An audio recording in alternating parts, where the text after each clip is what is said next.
Welcome to InfoGlobe, where we break down the bold, bizarre, and downright surprising moves shaping the next administration. From political veterans to unexpected wildcards, Trump's new cabinet is a mix of strategists, disruptors, and maybe a few wrestlers. I'm here to challenge you to a match in WrestleMania. What? You told me when I was a little girl, this is gonna hurt me a lot worse than it hurts you. Get her! Imagine Linda McMahon bringing WWE flair to education policy, Tulsi Gabbard stepping into the intelligence hot seat, and Elon Musk turning government efficiency into his next moonshot. Bold picks or risky gambles, we're unpacking it all. Will these picks lead to groundbreaking reforms or political chaos? Let's dive into Trump's Cabinet 2.0 and forecast what's ahead. Don't blink, you're not going to want to miss this. Hit that subscribe button and let's break it all down, one appointment at a time. White House Chief of Staff, Susie Wiles. Susie likes to stay sort of in the back, let me tell you.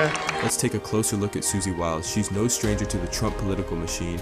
She's been a key strategist for Trump's campaigns, especially in Florida, where she's been credited with securing critical wins. A seasoned operator, Wiles is known for her ability to navigate political chaos and deliver results. Her role as Chief of Staff, it's essentially being the captain of a ship in a never-ending storm.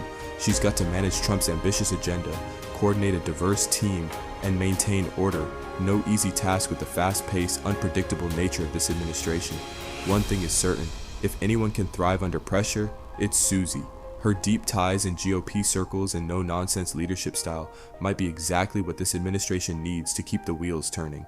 But remember, being Chief of Staff isn't just about political savvy, it's about keeping everyone in line, including the boss. Good luck, Susie. You're going to need it. Director of National Intelligence, Tulsi Gabbard. Tulsi Gabbard as Director of National Intelligence? This pick certainly raises eyebrows. Gabbard, a former Congresswoman and Army National Guard veteran, has long been known for her independent streak and her willingness to challenge party lines. She brings to the table a unique combination of military experience, a sharp focus on foreign policy, and a reputation for bipartisanship. But here's the thing, DNI is no ordinary role. The Director of National Intelligence oversees the entire U.S. intelligence community, coordinating efforts across 18 agencies, from the CIA to the NSA. It's a job that requires not only expertise in intelligence, but also the ability to build consensus among a notoriously fragmented ecosystem. And let's not forget the politics, balancing the interests of a president who values loyalty with the autonomy needed to provide unfiltered intelligence assessments. So, is Tulsi up to the task? She's demonstrated strong leadership skills and a willingness to challenge conventional thinking, which could shake up an often risk-averse system. However, her past stances on foreign policy, such as her criticism of U.S. interventionism, may raise questions within the intelligence community. While some might see her as a breath of fresh air, others may view her as a wild card. The big question, can she gain the trust of both the intelligence establishment and the White House? If she pulls it off, it could redefine how intelligence operates in this administration. If not, well, let's hope those intelligence briefings don't become too brief. Border Czar, Tom Homan. My name is Tom Homan.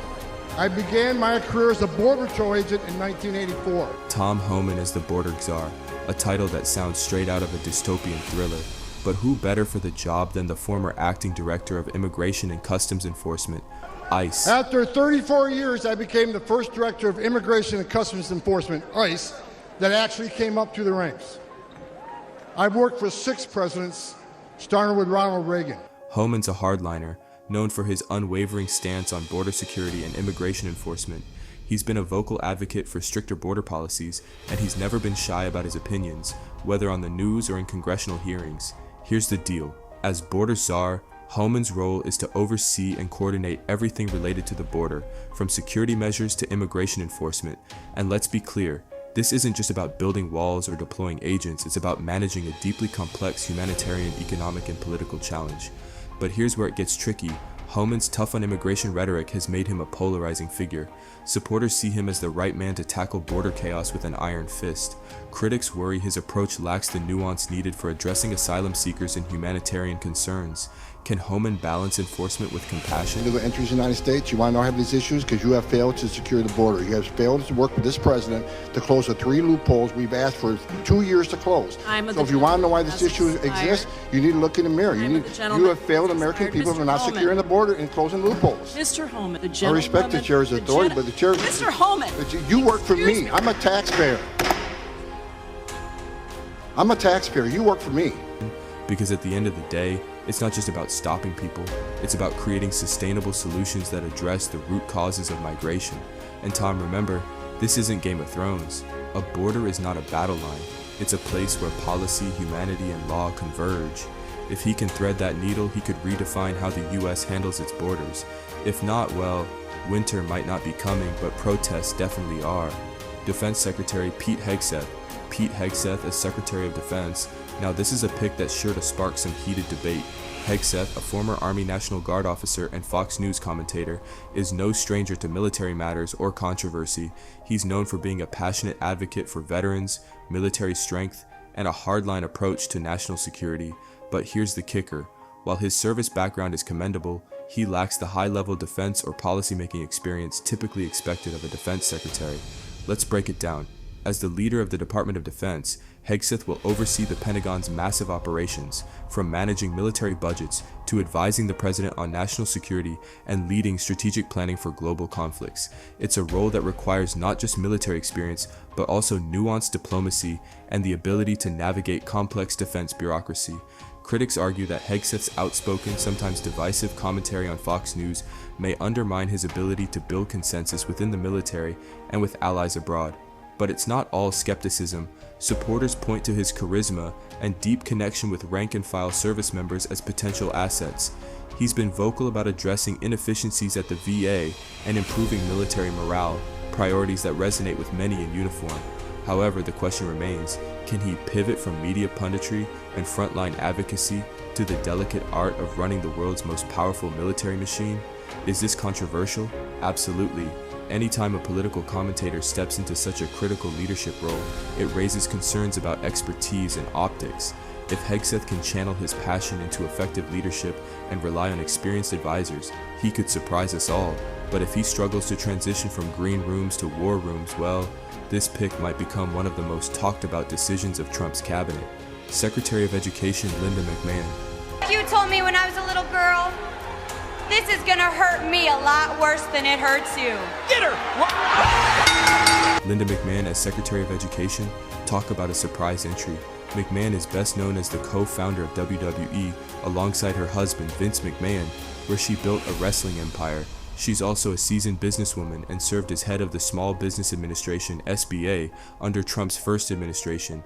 But here's the twist. While her credentials in business are solid, her experience in education policy is, let's just say, a little less slam dunk. Let's be real, running the Department of Education is a whole different arena. As Secretary, McMahon will be responsible for shaping policies on everything from student loans and public school funding to teacher support and education reform. This isn't about running a profitable business or crafting WWE storylines. It's about ensuring every child gets a quality education in a system that's already facing massive challenges. Is this pick controversial? Absolutely. Critics argue that her lack of direct experience in education makes her an odd choice for such a critical role. Education advocates may question whether her corporate background can translate into effective leadership for a department that requires a deep understanding of pedagogy, equity, and public policy. And let's not forget, education is one of the most politically charged arenas in the US, so expect plenty of debates over her vision for schools. But to her credit, McMahon knows how to build things, manage large organizations, and handle public scrutiny, all skills that could help her in this role. If she surrounds herself with knowledgeable experts and focuses on student outcomes, she might pull off a surprising upset. Otherwise, we could see education policy turn into a pay-per-view event. One thing's for sure, Linda's appointment will bring plenty of attention to the Department of Education. Whether that's a good or bad thing, stay tuned. Department of Government Efficiency, Elon Musk and Vivek Ramaswamy. We are going to take aim at the overgrown fourth branch of government and finally restore self-governance in America again, where the people we elect to run the government once again become the ones who actually run the government, and in the process take care of massive cost overruns, massive federal spending. Now this is a curveball. Elon Musk and Vivek Ramaswamy teaming up to lead the Department of Government Efficiency. It's a pick that screams disruption. Musk, the tech visionary behind Tesla, SpaceX, and X, formerly Twitter, thrives on breaking the status quo, whether it's in space travel or reinventing social media, sometimes controversially. Ramaswamy, the biotech entrepreneur and political firebrand, is no stranger to shaking things up either, with his focus on cutting bureaucracy and championing bold, sometimes polarizing ideas. Together, well, they're either the dream team of innovation or the recipe for non-stop chaos. Their mission? To streamline government operations and slash inefficiency, a tall order in a system that practically invented red tape. Musk will likely push for technology-driven solutions, from AI to automation, while Ramaswamy might bring his private sector strategies to cut costs and overhaul bureaucracy. But here's the catch: the government isn't a startup. The sprawling, complex system of public institutions can't pivot as quickly as a tech company, and any major changes will face scrutiny, pushback, and, let's be honest, lawsuits. Will it work? If anyone can spark change, it's these two. But the question is, what kind of change? Musk's tendency to leap before he looks, and Ramaswamy's love for provocative debates might clash with the slow, consensus-driven world of government. And let's not forget, this duo is known for commanding attention. Whether that's good for cutting inefficiency or just creating headlines is anyone's guess. One thing's for sure, grab your popcorn, because this experiment in governance will be anything but boring. Attorney General Pam Bondi. Pam Bondi steps into the Attorney General role, replacing Matt Gaetz, who withdrew from consideration amid a swirl of controversy. Shocking, I know. I worked for President Trump. He's my friend. And I can tell you he surrounds himself with a lot, all strong, bright, brilliant women. Bondi brings her experience as Florida's Attorney General, where she led high-profile legal battles, including taking on Big Pharma and challenging federal policies she opposed. A fierce Trump loyalist, she's been a familiar face in his corner, from impeachment defense to campaign rallies. Her appointment is sure to spark debate. On one hand, she has the legal chops and the public profile for the job. On the other hand, critics will question whether her close ties to Trump might overshadow the independence expected of an attorney general. Now at the helm of the Department of Justice, she'll face massive responsibilities, from navigating civil rights issues to handling sensitive investigations, including ones that might involve her former boss. Can she rise above the political fray and uphold the law impartially? One thing's for sure, Pam's journey as AG will be one to watch. Let's just hope her docket stays full of courtroom cases, not just PR battles. That's Trump's dream team, folks. Agree, disagree? Let us know in the comments. Don't forget to like, share, and subscribe to InfoGlobe for more political breakdowns and a dash of sarcasm. See you next time.